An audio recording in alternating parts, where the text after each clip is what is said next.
Hello everyone, welcome to Baji Rao IAS Academy previous year questions analysis. Now in this session, we have been continuously analyzing the previous year questions that were asked in 2022 mains examination by the UPSC. Today also we have a set of questions from the paper 2, that is Indian Polity and Constitution, Governance, Social Justice and International Relations. And these questions will help you understand how to structure the answer, how to write the best possible answers. So the first question for today's discussion is about the disqualification of Member of Parliament and the state legislature. So discuss the procedure to decide the disputes arising out of the election of a Member of Parliament or state legislature under the Representation of People Act 1951.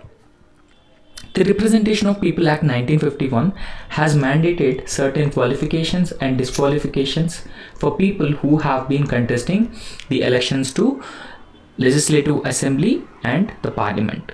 Okay, so in this context, we need to understand how election disputes are being decided. The second part of the question is, what are the grounds on which election of any returned candidate may be declared void or unconstitutional? So what are those grounds based on which election of a candidate can be declared void, and what are the remedies which are available to the aggrieved party against the decision which is already taken? And we need to discuss this with relevant case laws, that is the Supreme Court judgments. So firstly, the introduction itself, you have to define the Representation of People Act. So the Representation of People Act 1951, so it has provided for certain procedures and that should be followed to decide the disputes arising out of election of a Member of Parliament.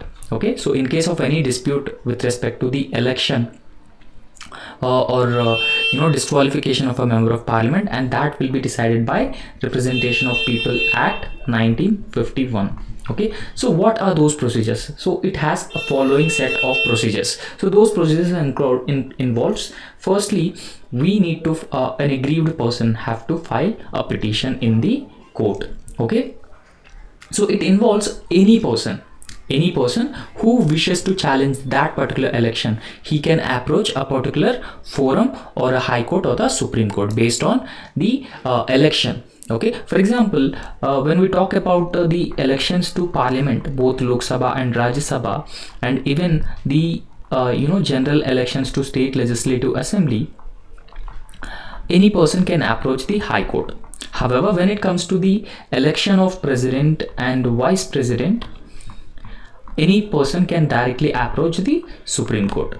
Okay, so based on the election, any person can approach the relevant or suitable or appropriate forum, okay, such as High Court, Supreme Court. So that person can challenge the election, and he could also seek the that the election must be declared as void. And after that, we need to talk about the service of notice. So when one particular individual challenged the election in a high court or concerned court, then that particular court serves the notice. Okay, so the petition must be served to the returned candidate or elected candidate and other relevant parties who are involved in this case. Okay, so this also includes the Election Commission of India.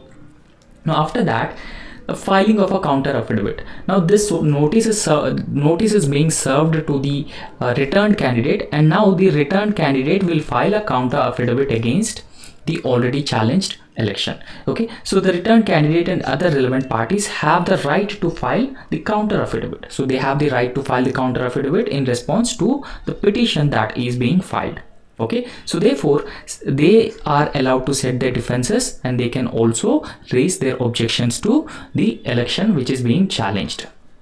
So the next step that should be followed is about hearing of the petition. Okay, so affidavit is filed and the counter affidavit is filed, notices are being served.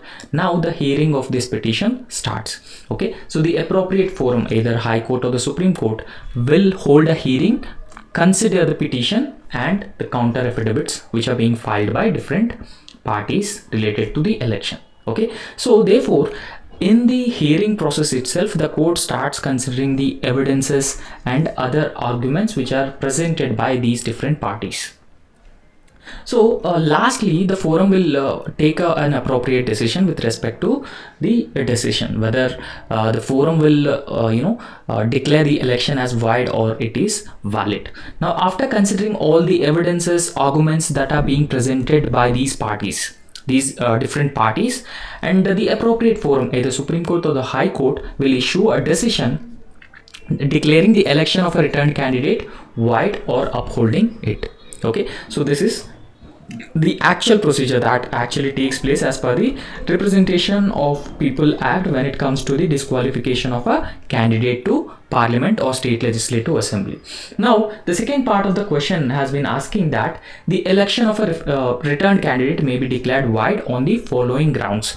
So, what are the grounds on which the election of a returned candidate or elected candidate may be declared as void? So, firstly, corrupt practices. Now, whenever a candidate who is returned or elected practices the corrupt practices like bribery, undue influence, election may be declared void. So this also includes the money power, muzzle power, and booth capturing. So all those practices comes under the corrupt practices, and if any candidate follows these corrupt practices, his election will be declared as void. Now, after that, the invalid votes which are being polled. Okay, so these invalid votes are also a valid ground for declaring an election as void. Now, after that, we need to talk about the non-compliance with the provisions of the Representation of People Act. So there is a Representation of People Act 1950 and 1951. So if any individual is not respecting or not complying with the rules of the Representation of the People Act, and that could also comes under the valid ground to declare an election as void. Okay, now in conclusion, you can write about that an aggrieved party which is being dissatisfied with the decision of the appropriate forum. Now either the person who is challenging the election or a returned candidate, so anyone who is dissatisfied with the with the judgment or the decision of the appropriate forum, so they can file an appeal in the higher court. So for example, if a decision is made by the High Court, then that aggrieved person can approach the Supreme Court. Okay, so he can seek the review of the decision. So there have been several cases previously also.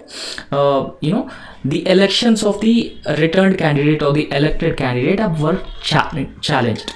Okay, and there were also instances that the Supreme Court has already declared those elections, or the High Court declared those elections as void and unconstitutional. Okay, so based on the grounds which were mentioned above. So what are those grounds? Following the corrupt practices, non-compliance with the provisions of the Representation of the People Act 1951, and other instances. Okay, so invalid votes, etc. So in number of cases in Supreme Court, for example, Krishnamurthy Sivakumar 2015, Rahul Singh Lodhi versus Chanda Singh Gaur. So in these cases, Supreme Court have delivered those judgments declaring the election of a returned candidates are void and unconstitutional. So this is how you can conclude this answer. We have also mentioned the relevant case laws which are being asked by the question, and we have addressed the demand of the question. So make sure your answer is simple and straightforward to the point. So the next question for today's discussion is about the legislative powers of the governor. Okay, so now the role of the governor has become more and more controversial because of various reasons in Kerala, Karnataka, and West Bengal, Tamil Nadu. So in these days, the role of the governor has becoming more and more controversial, particularly when it comes to Tamil Nadu. The governor has not been giving assent to the bills which are being passed by the State Legislative Assembly. Now in this context, the question has been asking that discuss the essential conditions for the exercise of legislative powers by the governor. Okay, so what are the essential conditions for the exercise of legislative powers by the governor, and discuss the legality of re-promulgation of ordinances by the governor without placing them before the legislature. Now you all know that when the ordinances are being issued, the Council of Ministers recommends the governor to issue an ordinance, and the ordinance is valid for 6 months and 6 weeks till the reassembly of the state legislative assembly. Okay, so in case the same ordinance is which is being re-promulgated, then it says that it is against the democratic ethos and the constitutional principles. Now we need to understand the legality of the re-promulgation of same ordinances by the governor without actually placing them before the legislature. Now firstly, understand the constitutional provisions which are related to the position of governor. Now article 154, that is being related to the position of governor. So it says that the executive power of the state shall be vested with the governor. Okay, so he shall be exercised by him either directly or through the officers which are subordinate to him in accordance with the constitution. Okay, so article 154 talks about the executive power of the governor. Secondly, the primary function of the governor, the essential function of the governor is to preserve, protect and defend the constitution. So these are one of the most essential and significant functions which are being performed by the governor. Okay, so and the laws which are being incorporated in their oath of office under 159 of the Indian Constitution. Okay, so these are the major responsibilities of the governor. So this you can write in the introduction. And secondly, when it comes to the ordinance issuing powers of the governor of a state can issue an ordinance under article 123 of the 213 of the Indian Constitution. Okay, so 223 article has been empowering the governor to issue an ordinance. So when the state legislative assembly is not in session, so when both houses of the state legislature are not in session, the governor can issue such an ordinance. Okay, so if the two houses start their sessions on different dates, the later date would be considered for for example, it says that within 6 weeks of the reassembly of the state legislative assembly, it should be conducted, or it should be passed in the assembly, otherwise it would be declared as void or invalid. Now in this context, what are the essential conditions for the exercise of the legislative powers by the governor? Okay, so there are certain essential conditions for the exercise of legislative powers. So the first condition is a recommendation of the Council of Ministers. Now recommendation of the Council of Ministers is very important when it comes to summoning or proroguing the state legislative assembly, and when it comes to the dissolving of the state legislative assembly also, it is very important. Secondly, we need to talk about the consultation with the Election Commission. Now when it comes to the disqualification, deciding the matters related to the disqualification of the members, the governor must consult with the Election Commission of India to take an appropriate decision.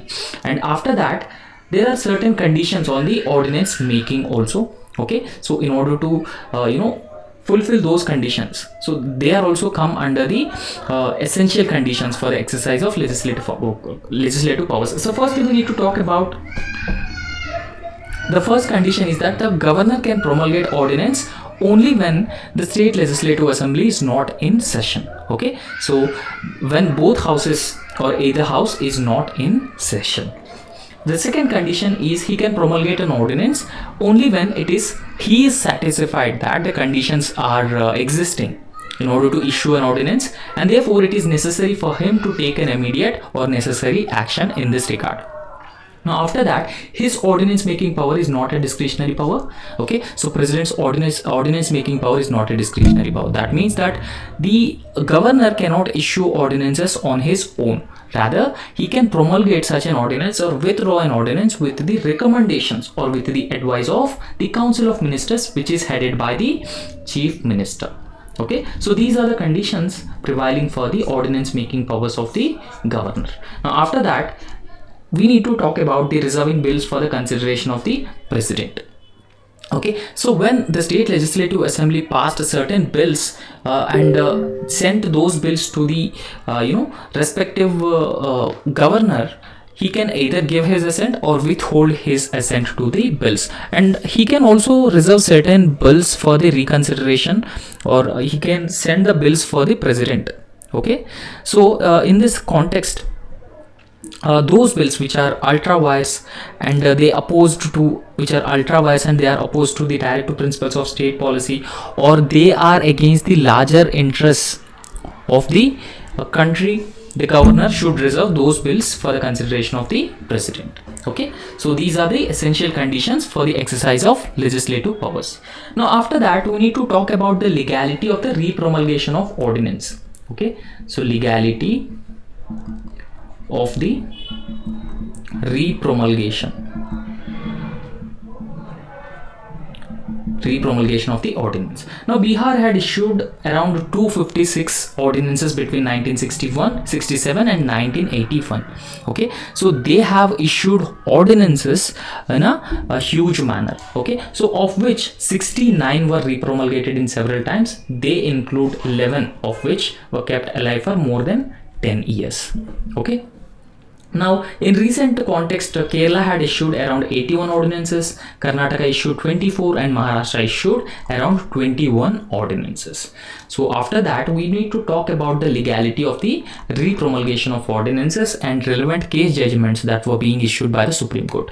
So firstly, Supreme Court in DC Vadhva case 1987, so what Supreme Court had said that in this case the court ruled that the successive repromulgation of ordinances, so when the ordinance is issued and then the same ordinance is reissued without changing the matter of the bills, okay, without making any attempt to get the bills passed in the assembly, would be amount to the violation of the constitution. Okay, so it amounts to the violation of the constitutional provisions and the ordinance repromulgated is liable to be struck down.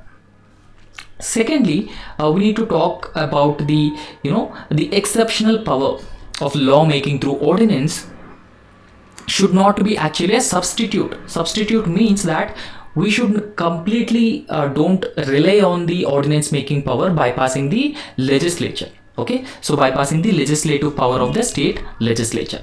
Now after that we need to talk about the Krishna Kumar Singh versus State of Bihar case 2017. So in this particular case, the Krishna Kumar Singh versus State of Bihar, the government or state cannot run a parallel government. Parallel government means the legislature have the powers to pass bills, and at the same time the government has also been using the ordinance route in an exceptional manner, and that amounts to the running of a parallel government, okay, through the route of ordinances and repromulgation of those ordinances. So repromulgation of ordinances is actually considered as a fraud on the constitution, and it also amounts to the subversion of the democratic legislative process that provides for the passing of bills through the legislature.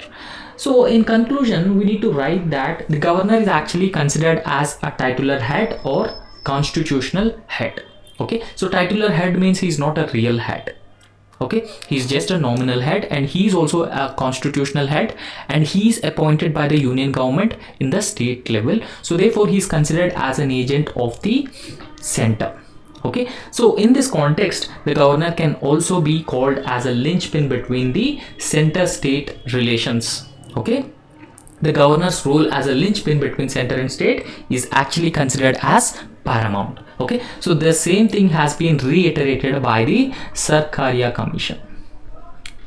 Sarkaria Commission has also reiterated the same thing. Okay, so now the next question for discussion is about in recent times there has been over centralization by the national parties, and the state parties have been demanding more and more autonomy and decentralization of powers. So the question has been asking here is that, will the national political parties in India favor the centralization and regional parties a favor of state autonomy? So they have been favoring the state autonomy, and the national political parties in India favoring the centralization. Now in this context, so why this trend has been taking place? So why there has been a contradictory trend between the national parties as well as the state parties? See, if you look at the Indian political landscape, it is primarily being characterized by the presence of both national as well as the regional parties. Okay, so there are national parties and regional parties as well. Now national parties very often favor the centralization, so they wanted to centralize the powers.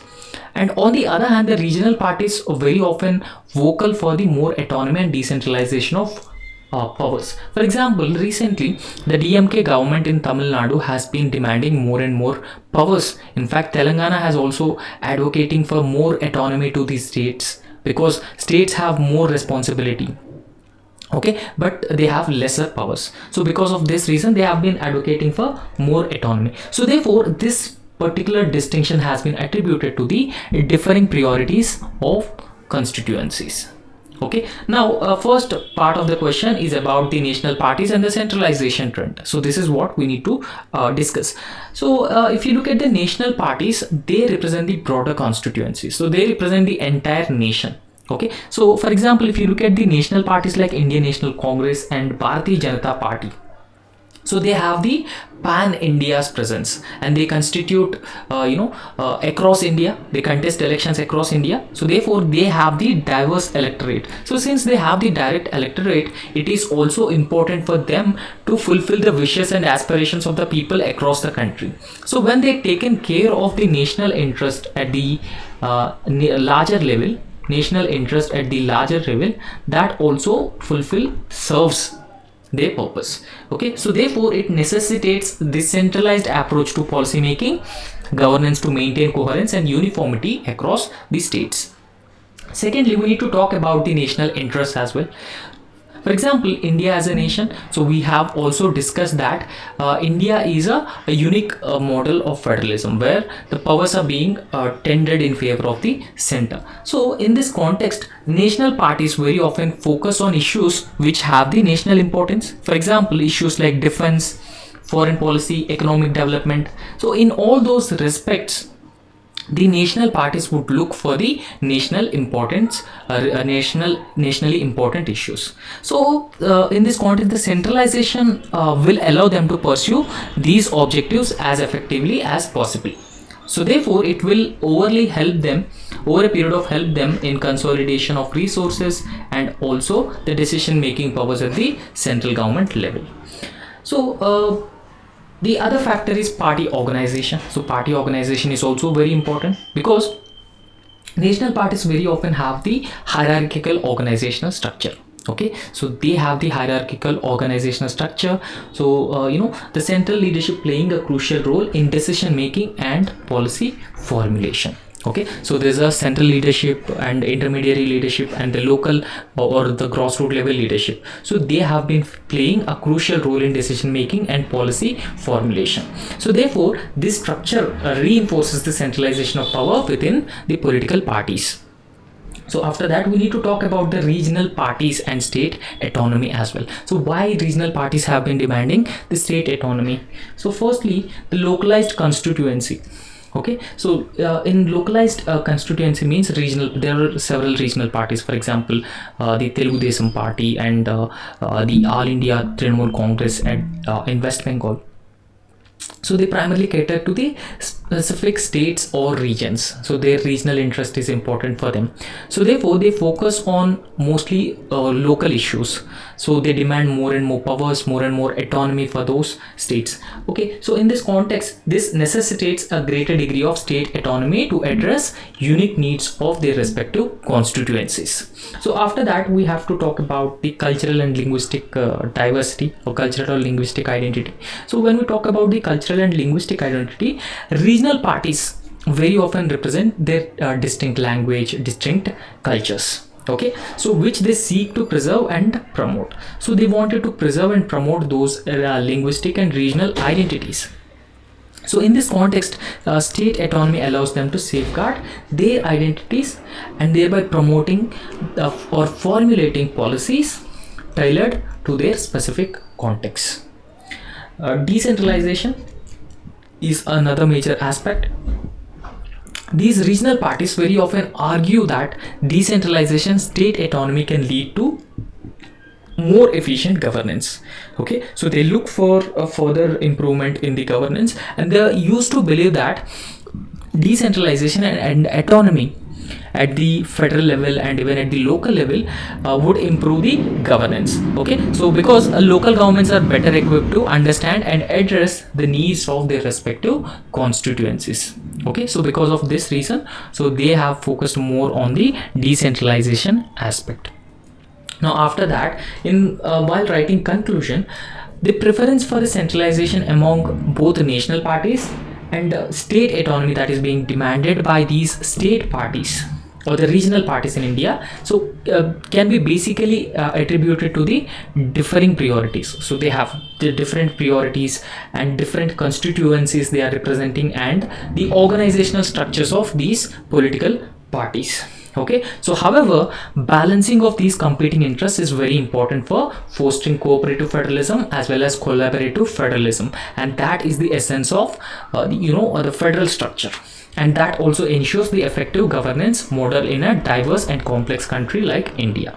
Okay, so this is how you have to conclude this answer. So the next question that we are going to discuss is about the role of the Election Commission of India in the light of evolution of the Model Code of Conduct. Okay, so what is the role of the Election Commission of India in the light of the evolution of the Model Code of Conduct? So we all know that what exactly is the Model Code of Conduct. So once the Election Commission announces the election schedule, the Model Code of Conduct will come into force. So the Model Code of Conduct ensures that any corrupt practices or malafide practices are not taking place. Okay, so elections are not won by the candidates in an arbitrary and illegitimate manner. So in this context, so firstly, understand the Election Commission of India plays a very important role in ensuring the free and fair elections. Okay, so it plays a very crucial and very important role in ensuring free and fair elections with the Model Code of Conduct. Okay, so in ensuring the free and fair elections, Model Code of Conduct plays a very vital role. Okay, so it can be considered as a vital instrument in the overall process. So the Model Code of Conduct is actually a set of guidelines that actually govern the conduct of the political parties and candidates during these elections. Okay, so thereby the Model Code of Conduct overall ensures a level playing field, and it also ensures it also maintains the integrity of the overall electoral process. Now, so in this context, the evolution of the Model Code of Conduct. So evolution of the Model Code of Conduct is actually, it has evolved over a period of time. So this is not a recent phenomena, rather it has evolved over a period of time. So the origin of the Model Code of Conduct actually evolved from 1960s itself. Okay, so when the Election Commission of India and other local parties or other political parties, they have agreed for a common set of guidelines. So those guidelines regulate the election campaigns. Okay, so since 1960s, a Model Code of Conduct has been periodically revised and updated to address the emerging challenges and maintain its relevance in the changing political landscape. So therefore, in this context, the evolution of Model Code of Conduct has taken place over a period of time. So secondly, we need to talk about the role of Election Commission of India. Now, actually, Election Commission of India announces the Model Code of Conduct, election schedule, preparation of electoral rolls, and updating those electoral rolls. Okay, so the Election Commission of India is actually responsible for enforcing the Model Code of Conduct. Okay, so therefore it also ensures the compliance by the political parties and those respective candidates. So this includes the monitoring of election campaigns, scrutinizing the content of speeches, advertisements, and taking appropriate action against people who violate the Model Code of Conduct. So this is actually the role of Election Commission of India. Now after that, there are certain provisions which are included in the Model Code of Conduct. Okay, so the Model Code of Conduct essentially covers the essential aspects related to the election campaigns. So election campaigns in the sense that use of government resources, public meetings, election manifestos, or abuse of the power by the current governments. Okay, so the Model Code of Conduct, apart from the above mentioned features, also prohibits practices like bribery, intimidation, use of religious or caste electoral gains. Okay, so the Model Code of Conduct will also have the respective enforcement mechanisms. So enforcement mechanism in the sense that the ECI has established mechanisms to enforce the Model Code of Conduct. So those mechanisms include setting up control rooms and deploying observers, establishing grievance redressal systems, So everything, so these mechanisms are actually established to look after the enforcement of these model code of conduct. So in case they have reported or registered any case of violations, the ECA can issue warnings, reprimands, and even disqualify the candidates depending on the severity of these offenses. Okay, so based on the severity of these offenses, the election commission could intervene and take an appropriate action. However, the model code of conduct is not free from various challenges and criticisms. Okay, so one of the main challenge that we already know about that is that model code of conduct has no legislative backup or the legislative sanction. Okay, so it has no legislative backup, and that is very important. In order to implement the model code of conduct in letter and spirit and conduct free and fair elections, it is very important that this should have a legislative backup. So despite the importance of model code of conduct, MCC has been facing a lot of challenges in terms of its implementation and effectiveness. So there are critics who argue that the Election Commission of India lacks the adequate powers to enforce the model code of conduct. This is the first challenge. However, there are also critics, those who argue that stronger penalties to deter violations. So even there were lack of stronger penalties that can deter the violations. However, in conclusion, you can write that Election Commission of India role, we cannot undermine the role of Election Commission of India in upholding the moral code of conduct and conducting elections in a free and fair manner, and even the transparency in elections. So however, there is a need and there is a scope for further strengthening of these enforcement mechanisms and addressing the existing lacunas, challenges which are faced while implementing the model code of conduct as effectively as possible.